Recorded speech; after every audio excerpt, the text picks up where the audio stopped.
করেছেন? ভালো। হ্যাঁ, হ্যাঁ। আচ্ছা, হ্যাঁ, তাইলে একটা কথা বলি এখানে, আমাদের সাথেই ভারত কাঁটাতারের বেড়া দেয়, আমাদের লোকজনকে বর্ডারের মধ্যে রেকলেস ফায়ার করে। হ্যাঁ, যে তারা একটা নীতি অবলম্বন করছে, শুট এট সাইট, দেখা মাত্র গুলি। এটা চায়নার বর্ডারেও পারে না, পাকিস্তানের বর্ডারেও পারে না।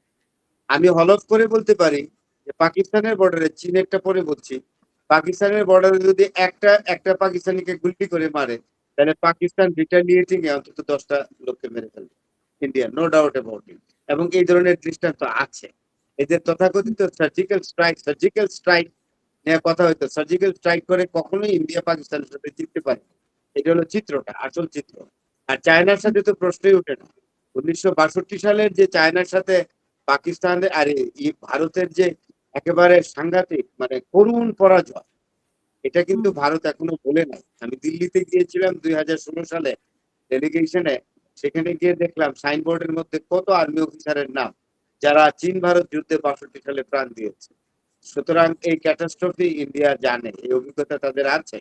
সুতরাং তাদেরকে কিছুই করবে না। বাংলাদেশে তারা কাটে তারের বেড়াও দেয়, যখন তখন লোককে গুলি করে। কিন্তু প্রশ্নটা আমি আবারও বলি, বাংলাদেশ 20 কোটির দেশ, এটা ভারত মাথায় রেখে চলতে হবে। তাদের জায়গায় তারা কাটা তারের বেড়া দিলে আমাদের, এটা আমাদের ইকোনমি একটু নষ্ট হবে। তারা পেঁয়াজ রসুন আদা আমরা টাকা দিয়েই কিনি, তারা যদি এগুলো না পাঠায় আমরা অন্য দেশ থেকে কিনবো। কিনেছে না, শুরু হয়ে গেছে। আমি যতদূর জানি থাইল্যান্ড থেকে কিনে, পাকিস্তান থেকে কিনে, তারপরে আপনার ইয়ে থেকে কিনে, এই যে যেটা বলে হুচি মিনের দেশ, যেটা কি বলে ভিয়েতনাম। ভিয়েতনাম থেকে কিনে আসতেছে। তো তাহলে ভারতের যে ফ্লো ছিল, মানে এইগুলা আমরা আমাদেরকে বন্ধ করে দিলে আমরা পেঁয়াজ রসুন আদা ছাড়া তরকারি খাবো, সেই সুযোগ আর নাই কিন্তু। কারণ আপনি একটা ভেনু আটকাবেন, 10টা ভেনু খুলে যাবে। তো এখন market economy, world is open. আপনি দেখেন ইরানকে পারছে কিছু করতে, ইরানের তেল ব্যবসা বন্ধ করার জন্য হরমুজে নেভাল ব্লকেট দেয়, তারপরে ফ্রিডম প্রজেক্ট করে, কিছু পারছে? ইরান আরো বেশি তেলের ব্যবসা করছে, ইরানের আরো ভেনু খুলে গেছে। 6টা রোড পাকিস্তান দিয়ে দিছে, 2টা তাদের বাণিজ্য বন্দর দিয়ে দিছে, করাচি এবং গোয়াদারপুর। এইগুলা দিয়ে কোনো লাভ হবে না। আমরা এই ব্যাপারে নিশ্চিত যে এই আপনার এই বর্ডারে, আমার এলাকায় 2টা ছেলেকে মেরে ফেলছে, কসবা বর্ডারে ধ্বজনগর গ্রামের 2টো ছেলেকে, কলেজে পড়ুয়ার ছেলেকে মেরে ফেলছে। বিএসএফ বলে তারা ইয়ে করতে গেছে, স্মাগলিং করতে গেছে। আমার মাথায় ধরে না কলেজের ছাত্ররা কেন যায় স্মাগলিং করতে। আর ফালানিন কি স্মাগলিং করতে গিয়েছিল? আমি মনে করি কি, হ্যাঁ, কাঁটাতারের বেড়া যদি ভারত তার জায়গায় দিয়ে, এখানে আমরা কোনো কথা বলবো না, এটা তার নিজস্ব আভ্যন্তরীণ ব্যাপার। তবে বার পয়েন্ট ফ্যান্সি কাঁটাতারের বেড়া কোনোদিন কোনো বন্ধুত্বপূর্ণ জেস্টার ক্রিয়েট করে না, এটা আমি অবশ্যই বলবো। আর চারিদিকে আমাদের সীমান্তের 4-3টা রাজ্যেই বিজেপি সরকার গঠিত হয়েছে। পশ্চিমবঙ্গে শুভেন্দু এসছে চিফ মিনিস্টার হিসেবে বিজেপি। তারপরে আসামের আছে আপনার ইয়ে যেটা বলে, আসামের মুখ্যমন্ত্রী শর্মা, বিনয় শর্মা। বিনয় হ্যাঁ শর্মা। বিনয় শর্মা। কি বিনয় কথাটা শর্মা। স্পষ্ট বল। বিজয় শর্মা না? বিনয় শর্মা। হ্যাঁ, না, বিনয় বিজয় শর্মা। আমি শর্মা না, নিজে জানি। বিজয় শর্মা না। আসামের মুখ্যমন্ত্রীর নাম হলো আপনার ইয়ে, মানে হেমন্ত বিশ্বাস। হেমন্ত শর্মা, সরি, হেমন্ত শর্মা। হ্যাঁ, হেমন্ত বিশ্বাস শর্মা, পরে হেমন্ত বিশ্বাস শর্মা পুরা নাম। আর ত্রিপুরার আছে মানিক, কারেক্ট। মানিক সাহা। তার পূর্বপুরুষ আমাদের ব্রাহ্মণবাড়িয়া থেকে মাইগ্রেট করে গেছে, ত্রিপুরার মানিক সাহা, ডক্টর মানিক সাহা। তারা 3জনই বিজেপির।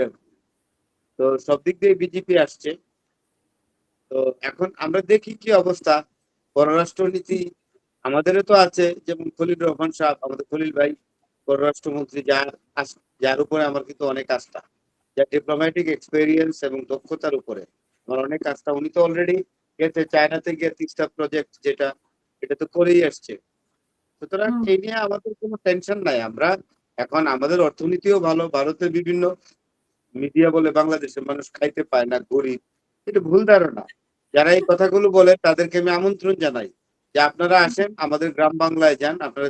আপনারা কল্পনাও করতে পারবেন না, বা ভারতের যে প্রত্যন্ত গ্রাম অঞ্চল আর আমাদের গ্রাম অঞ্চলের মানুষের জীবনযাত্রার মধ্যে আকাশ একেবারে জমিন ফারাক, আসমান জমিন ফারাক। এই বলতেছে আমাদের লোকরা 3বার গ্রামের মানুষ যেই মানে যে খাবার খায়, পুষ্টিকর খাবার খায়, তারা সকালবেলা পরোটা ডিম দিয়ে নাস্তা করে, কফি খায়, এখন গ্রামেও কফি চালু হয়ে গেছে, ঘন দুধ চা খায়।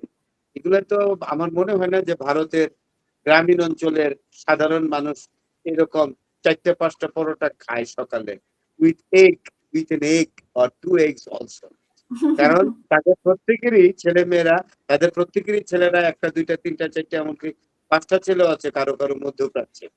যুদ্ধ যখন শেষ হয়ে যাবে, ইরান যুদ্ধ, তখন দেখবেন আরো অর্থনৈতিক অবস্থা বাংলাদেশের ভালো হয়ে যাবে। আর ভারতের লোকরা এইসব কাহিনী শোনায়, এটা ঠিক না। যারা আসবেন আমি তাদেরকে আমন্ত্রণ জানাই, আপনারা আসুন বাংলাদেশে, এসে প্রত্যন্ত অঞ্চলে আমাদের গ্রামে গিয়ে আতিথ্য গ্রহণ করেন। করলেই বুঝতে পারবেন আপনারা যা বলে আসছেন এটা সঠিক না। আপনাদের ধারণার পরিবর্তন হবে। ধন্যবাদ। অসংখ্য ধন্যবাদ।